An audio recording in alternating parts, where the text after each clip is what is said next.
Y la Casa de la Independencia, entonces vamos a recorrer hoy, Hoy vamos a Almire. conocer más sobre la Casa de la Independencia, un edificio tan representativo de nuestra historia y por sobre todas las cosas, por lo que se dio en este lugar. Así que Así. vamos a contarles a nuestros seguidores qué tenemos aquí para que puedan venir a conocer. Y sean bienvenidos a un nuevo programa de Paraguay ayer y hoy, donde vamos a recorrer los lugares que forjaron nuestra nación.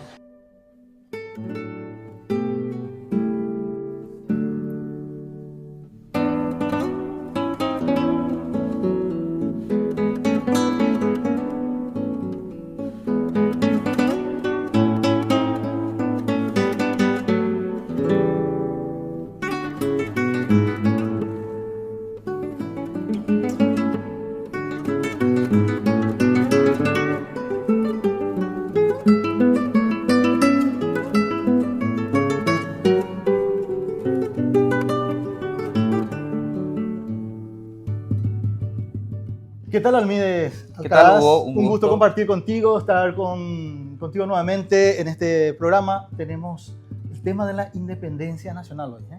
Un hecho muy importante para la historia de nuestro país y que debe ser valorado por todos nosotros porque en ese proceso se dio lo que sería la denominación de Somos República y también de la identidad nacional que tenemos, que todos lo llevamos dentro, que es el de ser paraguayos. Mayo tiene mucho que ver con lo que es la patria. Con la independencia. Sí, la independencia en sí. Y bueno, vamos a hacer este recorrido histórico y lo que en este lugar que tiene tanto que ver, como decíamos. Así que les damos la bienvenida. Hugo Berrera les saluda. Mide Alcaraz, y es un Alcaraz, gusto siempre con poder nosotros. compartir con toda la gente y también agradecer ya todos esos saludos y también que sigan todo el proceso de lo que es este programa tan importante también para nuestra juventud, que sigan un poco conociendo más y hurgando sobre nuestra historia. Llegamos hasta acá para contarte primeramente Ajá. un antecedente de lo que fue la independencia del Paraguay. ¿Alguna Ya. vez escuchaste ¿Qué hubo el antes? Cerro Porteño? Sí, sí, sí. No solamente el club, ¿eh?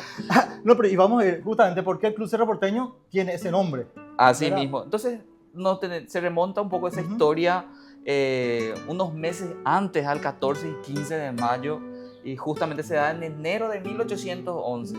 Ahí se sucede básicamente haciendo allí una aclaratoria.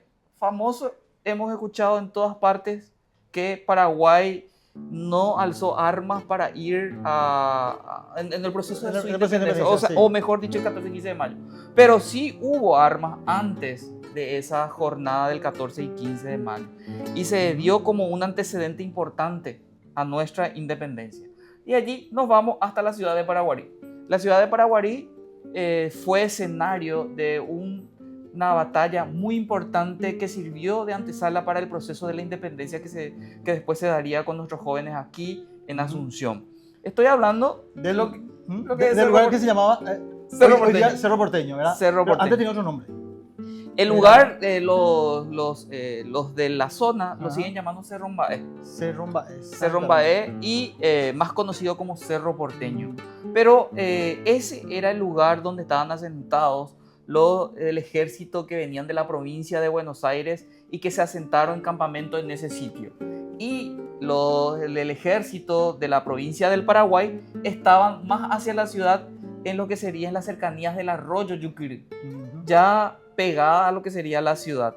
Y allí se dio un importante avance en la batalla porque el ejército de la provincia del Paraguay salió victorioso de ese episodio y pudieron repeler al ejército que llegó desde Buenos Aires hasta esta zona, y con ello se iniciaba básicamente lo que se denominaría el proceso de nuestra independencia, que se finalizó el 14 y 15 de mayo de ese Interesante mismo sería año. saber por qué. ¿Por qué vinieron los argentinos en ese momento y vinieron como para anexar a Paraguay a lo que era en ese momento ya Argentina, ¿verdad? Así no era la mismo. República Argentina, pero sí Era la provincia de Buenos Aires. Buenos O sea, Aires, sí. era prácticamente luego de los sucesivos hechos que se dieron también en la España de nuestra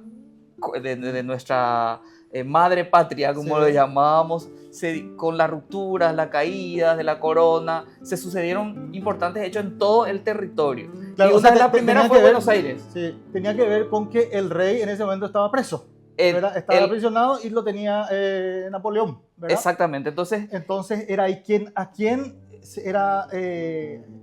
se mantenían o con quién mantenían las lealtades. Así mismo. Pero algunos decían directamente ya que tenía que ser con Napoleón y los otros no, que se mantenían con España.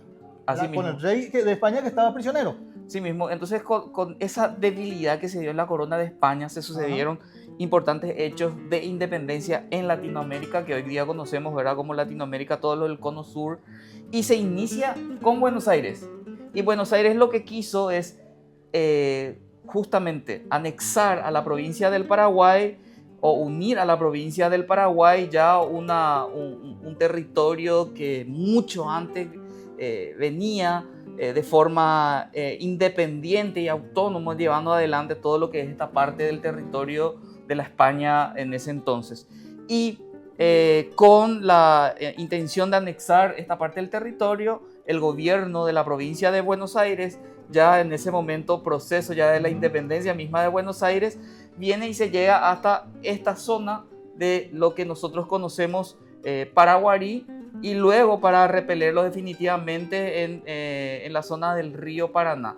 Y de ahí fueron expulsados y surgieron los primeros nombres de nuestra independencia, como Gamarra, Cabañas y otros prohombres que hicieron esta labor de combatir y expulsar o repeler al ejército de Buenos Aires. La intención era anexar a la provincia del Paraguay a Buenos Aires, con el gobierno de Buenos Aires, que ya se estaba dando ahí como un gobierno provisorio. Interesantísimo eso. Y no hay que olvidar también de que esa batalla sirvió para que el paraguayo se dé cuenta de que podía manejar los designios, ¿verdad? Sus propios designios, manejarse como país. Porque en esa batalla el gobernador, el representante de España huyó.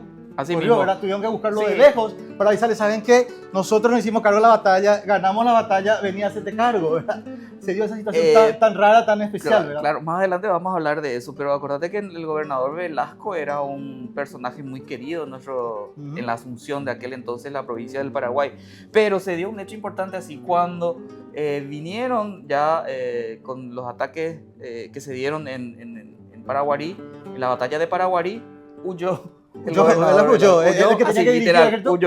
Huyó y quedaron los provincianos o lo que serían los primeros prohombres de nuestra historia y combatieron en ese sitio, retomaron la ciudad. Y dieron vuelta el partido, por decirlo de una manera, dieron vuelta a la batalla, porque lo están perdiendo. A favor de la provincia y entonces con ello, Velasco volvió a y vino triunfal después entrando él. Vino triunfal. Pero y mira que hubo personas, soldados que se vinieron de varias zonas del territorio, especialmente de la cordillera, de la zona de la cordillera y de otros sitios, lugares alejados de la ciudad capital para combatir en Paraguarí. Muchos no hablan de esa historia, pocos hablan de esa historia que fue un importante episodio que sirvió como la base del proceso independentista de nuestro país.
¿Qué pasó la noche del 14 de mayo en este lugar? Asimismo, la fecha clave se dio justamente la noche del 14, en donde las reuniones se fueron desarrollando de forma más continua en las horas que se venían.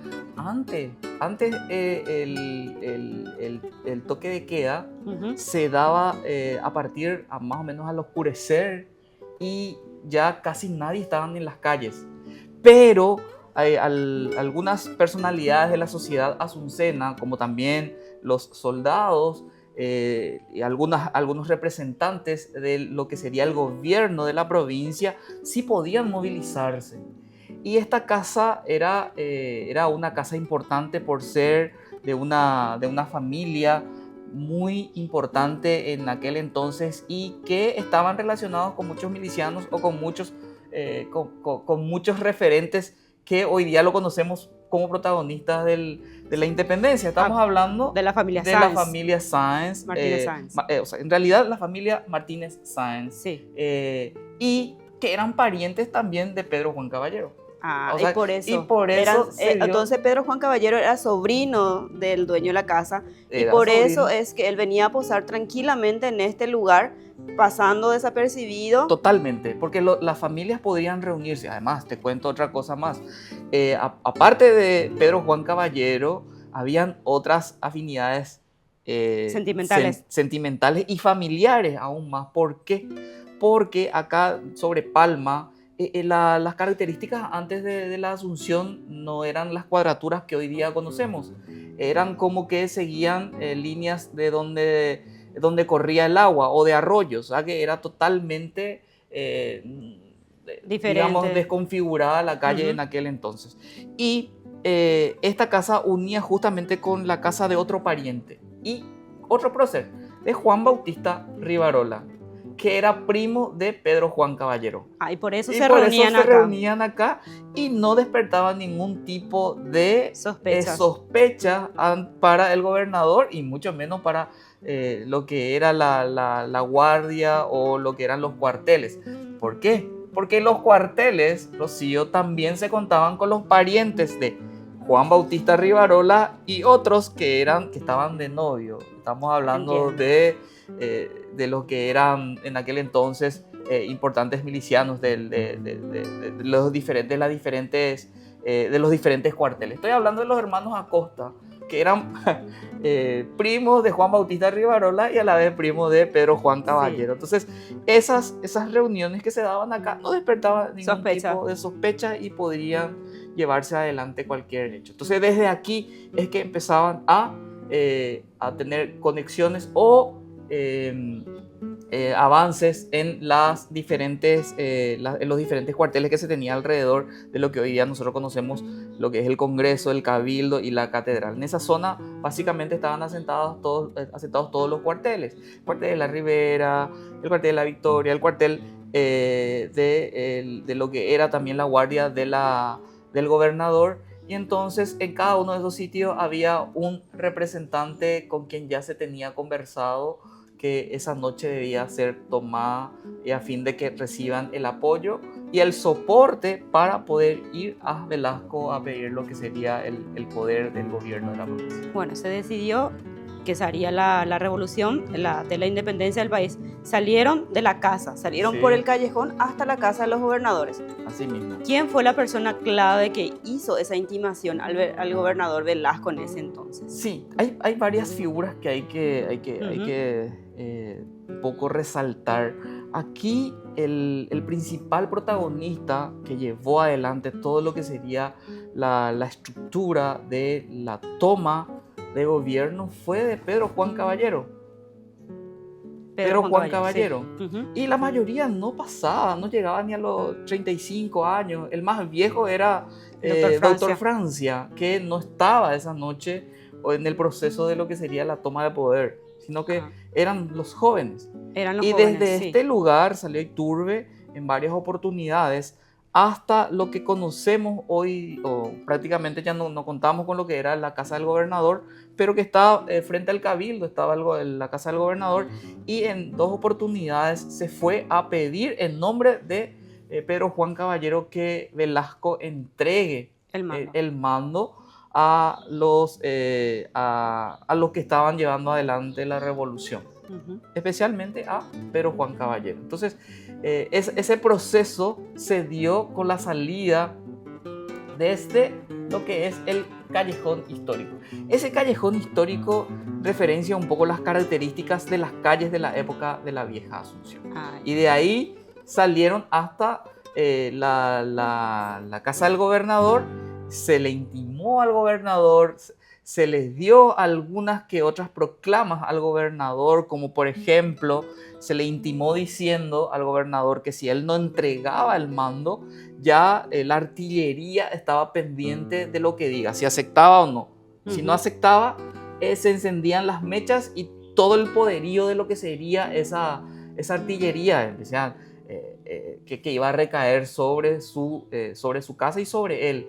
Pero en esa época eran 2 cañoncitos, ¿sí? Prácticamente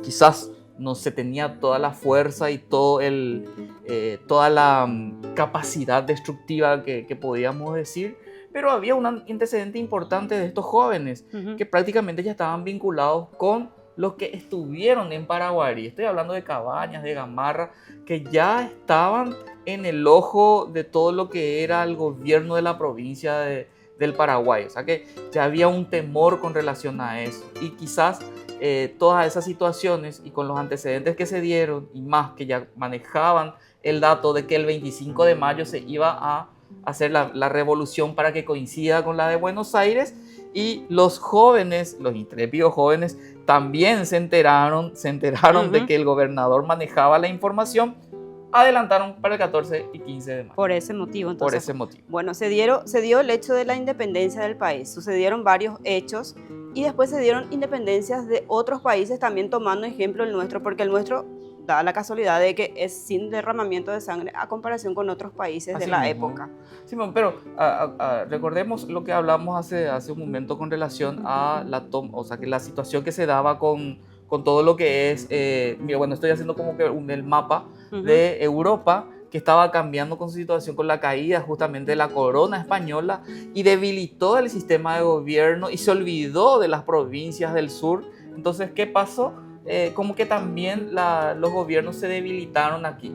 Y con el levantamiento de Buenos Aires, la de Paraguay, se dieron otros importantes hechos en la provincia. Estamos hablando de Chile, estamos hablando de Venezuela, estamos Perú. hablando de Perú, estamos hablando ya en las últimas instancias también de Bolivia. Bolivia fue la última. Sí, muchos antes, después ya cuando se consolidaron en varios gobiernos ya como república, se dio también el de Bolivia, ¿verdad? Entonces, la situación, digámosle, que desató la independencia de las provincias en el cono sur, en América, fue el debilitamiento de la corona española con los hechos que se daban en ese entonces también en Europa. ¿Seguimos recorriendo? Vamos y conozcamos un poco las características de la casa, porque Ok. la casa tiene cosas muy importantes, Rocío, que tenemos que mostrar a la gente y que la gente tiene que venir a conocer, porque cada espacio, cada lugar y cada fotografía nos cuenta algo. Claro que sí. Seguimos. Seguimos. Rocío, estábamos hablando de muchas cosas, específicamente de los edificios. Sí. Y quiero mostrarte un poco lo que era el plano. Tiene un poco algo de lo que era la Asunción en sus inicios durante la independencia. Como podemos ver, enumerados aquí en este plano que fue hecho por la Terza a fin de dar un poco una referencia de los sitios donde estaba ubicado. Ahí tenemos el 1, la Casa de la Independencia. Después, entre los más importantes, tenemos otra vez el 4, que era la Casa de los Gobernadores. El 12, que era el Cabildo. Y un punto importante que hay que un poco siempre destacar, que es el 3. Justamente es lo que hoy es lo que sería el Senado del Congreso Nacional. Y allí funcionaba uno de los cuarteles. Entonces esta es una representación de nuestra Asunción durante la colonia. Ah, bueno, entonces ellos, los próceres, salieron de esa casa, Bajaron y hasta llegaron acá. hasta ahí. Enfrente. Ahí justamente pareciera verse como una representación del pedido de los paraguayos a Velasco, la rendición o la entrega del mando de poder.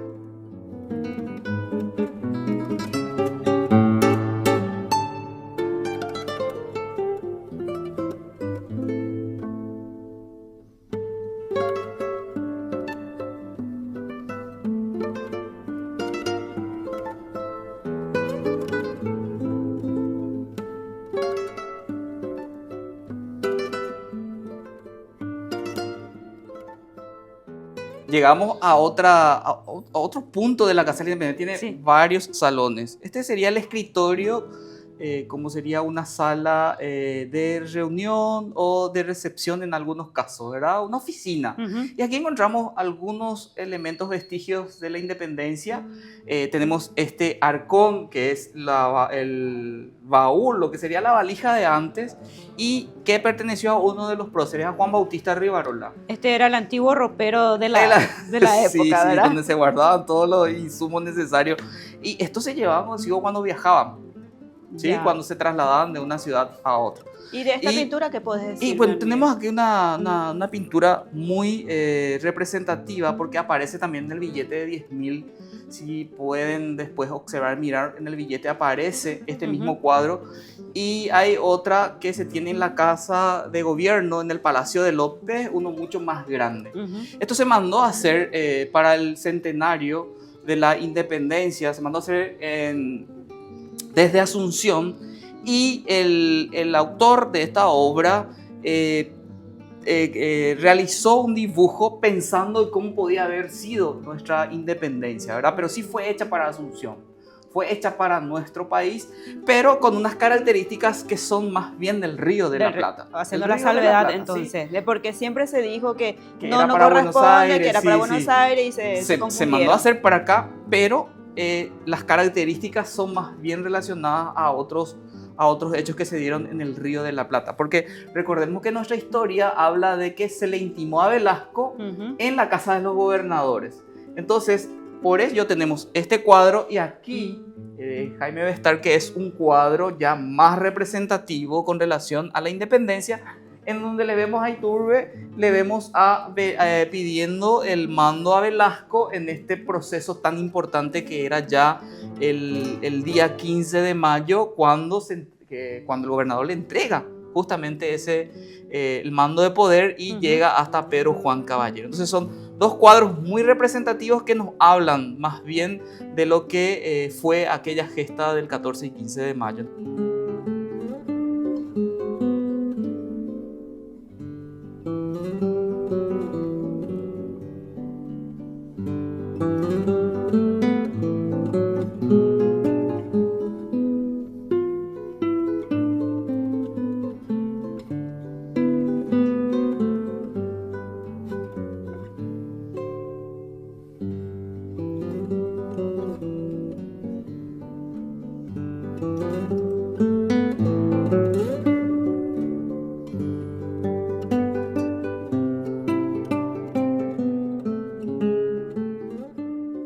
Llegamos hasta otra sala, Rocío. Sí, ¿qué sala sería esta? La sala del lujo. Como verás, hay mucho lujo, hay muchos materiales, herramientas, elementos que fueron de la época, pero algo más importante aún se tiene en este sitio, cuál es los cuadros representando un poco a algunos de los próceres de la independencia.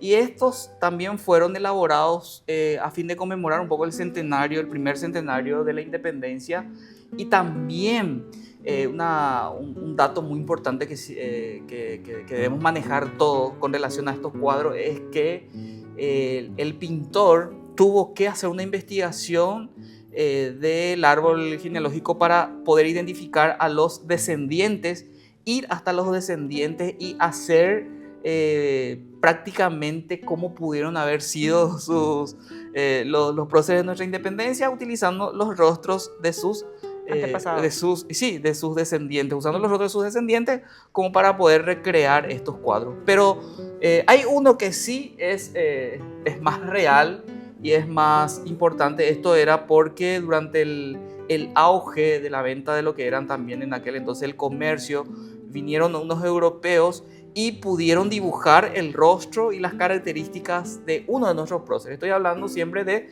doctor Gaspar Rodríguez de Francia. Entonces, la figura de doctor Gaspar Rodríguez de Francia sí es la que mayor acercamiento a cómo era él físicamente, podemos decir, que es el cuadro justamente que le representa aquí en la Casa de la Independencia. Aquí en los cuadros, ¿a quiénes le tenemos? ¿A quiénes de los próceres tenemos a lo que sería en una de las partes a Pedro Juan Caballero, le tenemos a justamente a Rodríguez de Francia, y también le tenemos a Iturbe. Entonces son algunas de, de los cuadros que se tienen y que son muy representativos por ser realmente una de las copias que a veces usamos para representar a nuestros próceres de la independencia.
Y seguimos con el recorrido. Sí, Ahora estamos... llegamos a otra sala Sí. aquí en el Museo de la Casa de la Independencia.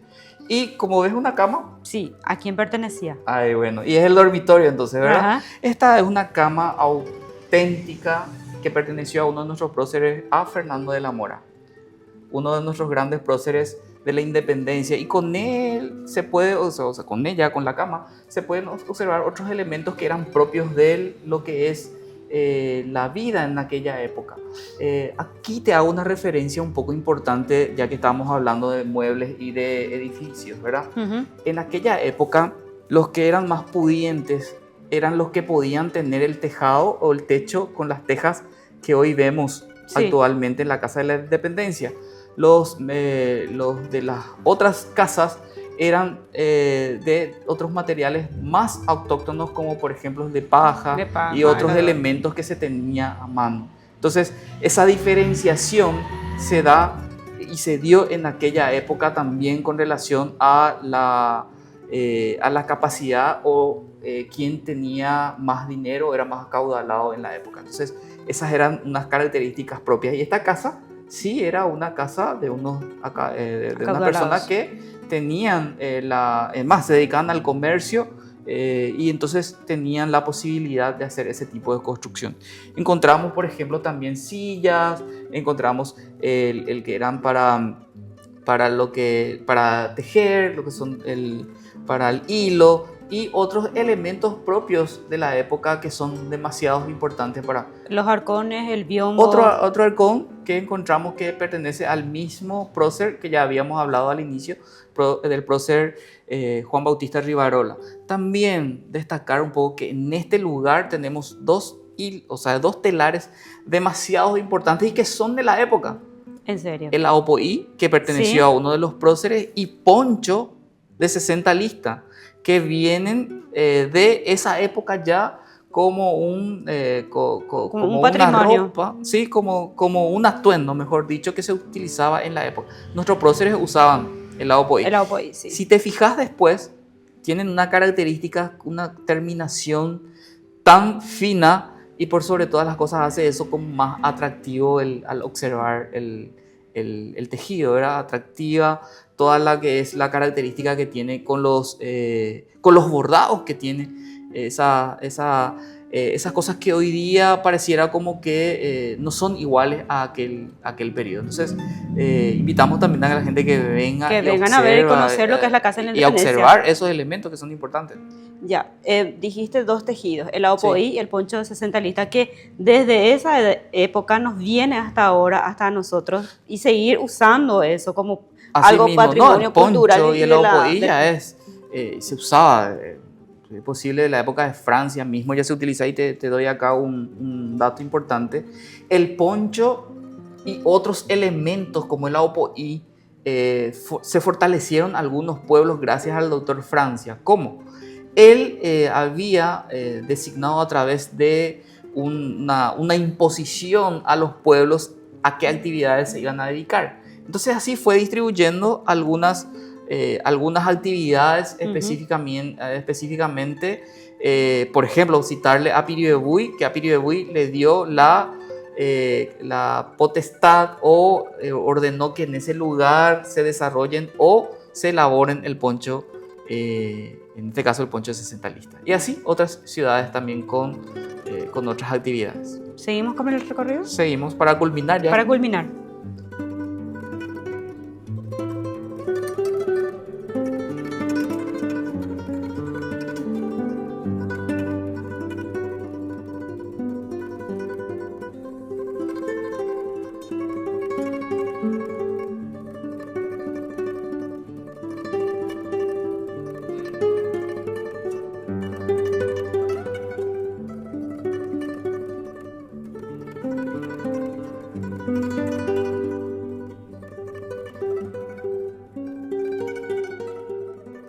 Bueno, llegamos al final de la visita. Hicimos el recorrido, bien la gente puede venir e ir interpretando mejor, porque siempre los vestigios, por ello es importante, mismo nosotros venimos trabajando, que los vestigios son demasiado importantes para valorar quiénes fuimos, quiénes somos y a dónde apuntamos, ¿verdad? Porque con ellos vemos cómo fueron nuestros antepasados. Así Y mismo. también nos cuentan historia. Aquí, por ejemplo, tenemos restos de cómo eran las casas coloniales. Tenemos, por ejemplo, algunos tirantes, algunos elementos como la teja, la piedra o lo que sería el ladrillo también. Y las dimensiones del ladrillo son muy diferentes a lo que nosotros estoy tenemos. viendo lo que es el ladrillo de antes, que es Sí, es mucho más muy grande. A lo que es hoy. Sí, es mucho más grande. Entonces, esos elementos construyen identidad y hacen que nosotros podamos sumergirnos más todavía en nuestra historia. Porque sin esto nosotros no podemos contar historia. Claro. Por eso es importante siempre también recalcar y recomendar a todas las personas que nos ven que cuiden cada uno de esos detalles que se tienen en los sitios históricos, esos vestigios que se encuentran, porque esos nos cuentan parte de nuestra historia y nuestros hijos, nietos y los que vienen después también merecen y tienen el derecho de conocer sobre nuestra historia. Por eso es importante conocer la historia, conocer nuestro pasado para entender nuestro presente. Así mismo es. Entonces culminamos Culminamos con esto. con esto. Con Nos este vemos la recorrido. próxima. Nos vemos.